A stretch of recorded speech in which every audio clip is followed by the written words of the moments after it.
Hey guys, I'm Tom the Tech Chap, and you probably saw that Nvidia just launched their new RTX graphics cards here at Gamescom, and Battlefield 5 is one of the biggest upcoming games that will support the new real-time ray tracing technology. Now, if you watched the Nvidia live stream, you'd have seen a quick walkthrough of what ray tracing can do in Battlefield, which also showed off the new Rotterdam map.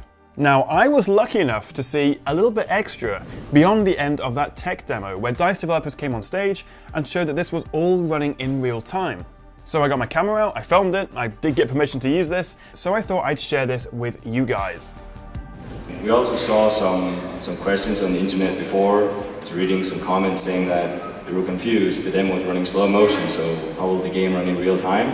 And I mean, of course, it's all fine. It's 60 FPS, it's solid, rock solid, you can run around.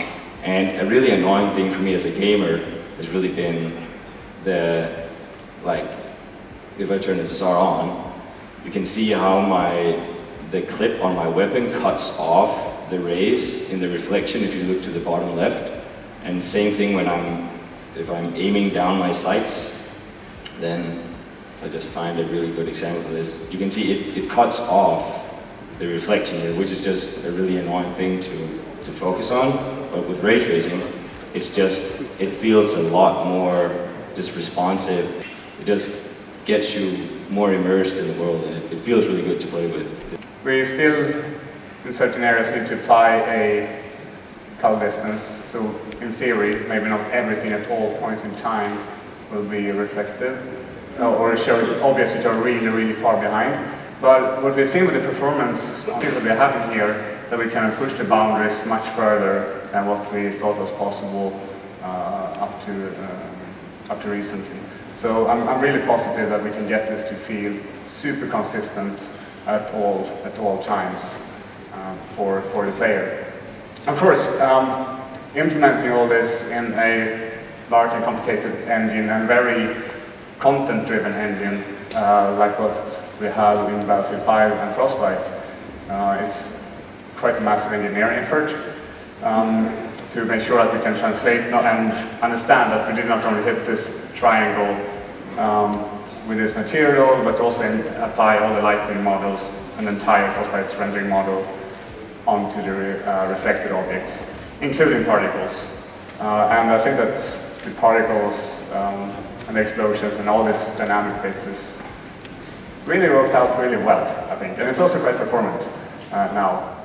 So that's Battlefield 5, and it's absolutely beautiful. But while I've got you, let me show you what the devs behind Metro Exodus and the new Mech Warrior say about ray tracing and the new RTX cards. So with RTX, we have the ability to determine not simply how surfaces should be lit, but actually how few rays should penetrate down into those deep, dark recesses that give our worlds those atmosphere and that believable richness. If we were to compare that for a moment to a traditional global illumination system, we see that up there in the rafters, it's overlit. It's not as believable.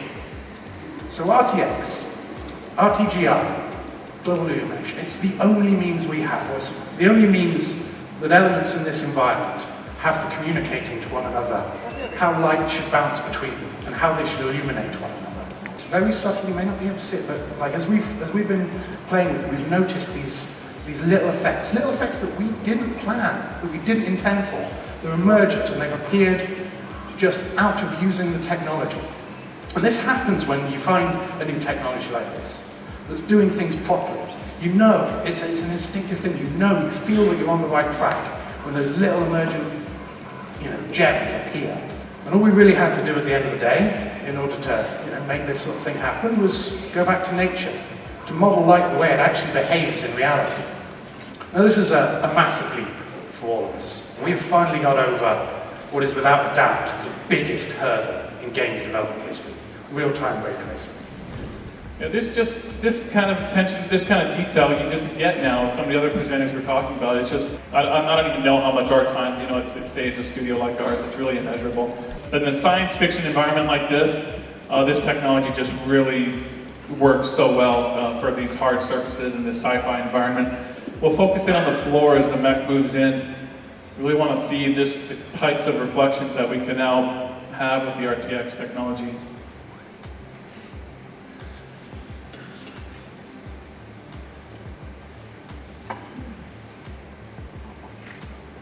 If we look a little further down there, the oil spills, messy technicians. We turn the RTX off. I mean, this is, I guess, my final point here today is just, if you look at the reflection of the glass over there, and let's move a little bit behind the battle mech here and take a look. This is a real easy one.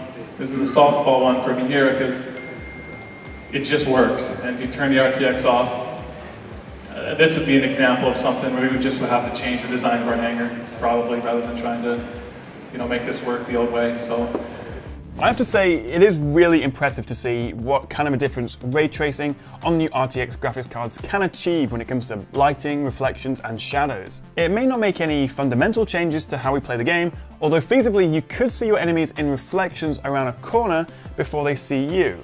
But it really is a big step up in visuals. And of course, this is just the first generation of games on the first generation of real-time ray tracing hardware. So this really is just the beginning.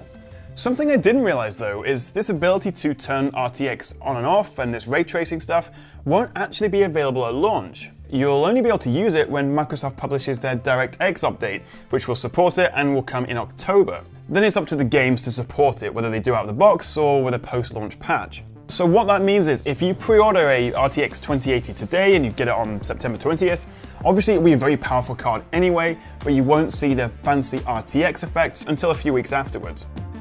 But also, let me know what you think. Are you impressed by the RTX 2070, 2080 and 2080 Ti? Is ray tracing awesome or just a bit gimmicky? Let me know what you think in the comments below. Do like and subscribe if you enjoyed this video, and I'll see you next time right here on the Tech Chat.